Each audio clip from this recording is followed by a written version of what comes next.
நம்ம எது துவா கேட்போம்? உதாரணத்துக்கு சொல்வதாக இருந்தால், ஒரு வீடு வாங்குறதுக்கு இங்க நீங்க உழைக்கிறீங்க, 1 லட்சம் ஒரு வீட்டுக்கு போகணும்னு வைங்க, 15 லட்சம் வந்து உங்களோட கையில இருக்குது, 5 லட்சத்துக்கு துவா கேட்போம். யா அல்லாஹ் ஒரு மாதிரியா 15 அரேஞ்ச் பண்ணிட்டேன், மற்ற 5க்கு நீ தான் உதவி செய்யணும். அப்ப ஆரம்ப 15க்கு யார் செஞ்சது? அது அல்லாஹ் தான். ஆனா இவர் என்ன நினைக்கிறாரு, இந்த 15 நான் முயற்சி எடுத்தது, இன்னொரு 5க்கு யார்கிட்ட? அல்லாஹ்ட்ட கேட்கிறாரு. 15 ஒரு மாதிரியா என்ன செஞ்சுட்டேன், அல்லாஹ் எப்படியோ அரேஞ்ச் பண்ணிட்டேன், நீ அடுத்த 5க்கு நீ தான் என்ன செய்ய வேண்டும்? உதவி செய்ய வேண்டும். அப்ப அல்லாஹ்வுக்கே நம்ம என்ன செய்யறோம் தெரியுமா?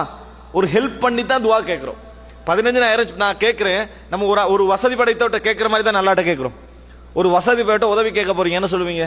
எல்லாம் செஞ்சுட்டேன், எல்லாம் அரேஞ்ச் பண்ணிட்டேன், எல்லாமே முடிஞ்சுது, ஆனா ஒரே ஒரு பிரச்சனை, ஒரு 5 லட்சம் மட்டும் தான் என்ன செய்யுது, குறைபாடா இருக்குது. இது மாதிரி யார்கிட்ட கேட்கிறோம்? இறைவனிடத்தில் கேட்கிறோம். அல்லாஹ் அங்கீகரிப்பானா? அல்லாஹ்வை சரியா மதிச்சோமா? அல்லாஹ் தஆலாவை நம்ம சரியா மதிக்கவே இல்லை. அப்ப எப்படி துவா அங்கீகரிக்கப்படும்? அப்ப நமது துஆவுடைய பார்வை பிழை. நமது துஆவுடைய பார்வை பிழையாக இருப்பது நிச்சயமாக நம்மளுக்கு என்ன செய்கிறது தெரிகிறது.